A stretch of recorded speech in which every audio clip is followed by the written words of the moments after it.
পটুয়াখালী, নাটোরসহ বিভিন্ন এলাকায় গবাদি পশুর মধ্যে খুরা রোগ ও লাম্পি স্কিন ডিজিজ ছড়িয়ে পড়েছে। এতে বিপাকে পড়েছেন খামারিরা। প্রতিদিনই নতুন নতুন গরু আক্রান্ত হচ্ছে, কোথাও কোথাও মারা যাচ্ছে বাছুর।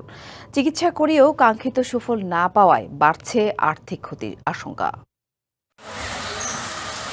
পটুয়াখালী সদর উপজেলার মাদারবুনিয়া ইউনিয়নের হাজীখালী গ্রামের ক্ষুদ্র খামারি আল মামুন প্রায় ৮ বছর ধরে গড়ে তুলেছেন একটি দুগ্ধ খামার।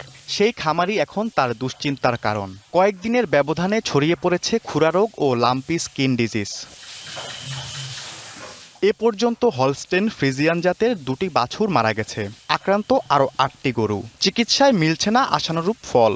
এই অসুস্থ হয়ে যাওয়ার পর দুধের সংকট কমে গেছে এবং গরু বাঁচাইতে আমাদের দায়, আর সব গরুগুলো অ্যাটাক করছে। একই পরিস্থিতি আশেপাশের বিভিন্ন গ্রামেও। শুধু খামার নয়, বাড়িতে লালন পালন করা গবাদি পশু আক্রান্ত হচ্ছে এই রোগে। এই খুরসলে মরে গেছে। এই অনেক ডাক্তারদের গেলে ঘুরায় 15 দিন। গরু বর্তমানে গুড়ি নেন হইতে আছে, আবার ওই খুরা চাল ফাটি রস করতে আছে, মাছি করতে আছে। আমরা কোনো ওষুধ বড়িতে কোনো কিছু উপকারই পাইলাম না। খুরা রোগ ও লাম্পি স্কিন ডিজিজ ভাইরাসজনিত সংক্রমণ।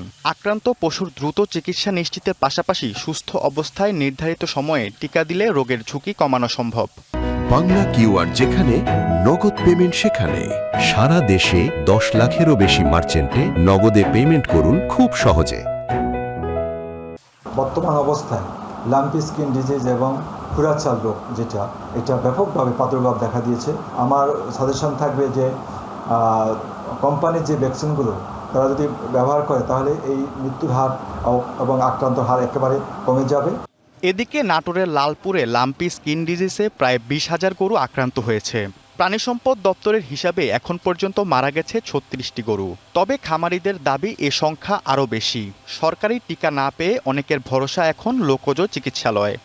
লাম্পিং ঘা হয়ে গরু মারা যাচ্ছে, অনেক গরু পড়ে থাকছে দীর্ঘদিন চিকিৎসার পরে গরু ভালো হয় না।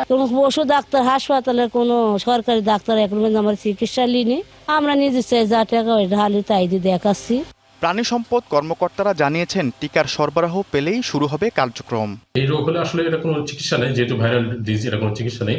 যদি আমরা উপজেলা পরিষদ বা জেলা পরিষদের মাধ্যমে যে কিছু ফ্রি ভ্যাকসিন নিতে পারি, অথবা সরকারিভাবে যে স্বল্প মূল্যে যে ভ্যাকসিন আমাদেরকে দেয় ভর্তি মূল্যে, সেটা যদি দিতে পারি তো আশা করা যায় খামারিরা উপকৃত হবে। রোগের সংক্রমণ নিয়ন্ত্রণে রাখতে খামার পরিষ্কার পরিচ্ছন্ন, আক্রান্ত পশুকে আলাদা রাখা, নিয়মিত জীবাণুনাশক ব্যবহার এবং সময়মতো টিকাদানের পরামর্শ চিকিৎসকদের। Iftesamul Gani, DBC news desk.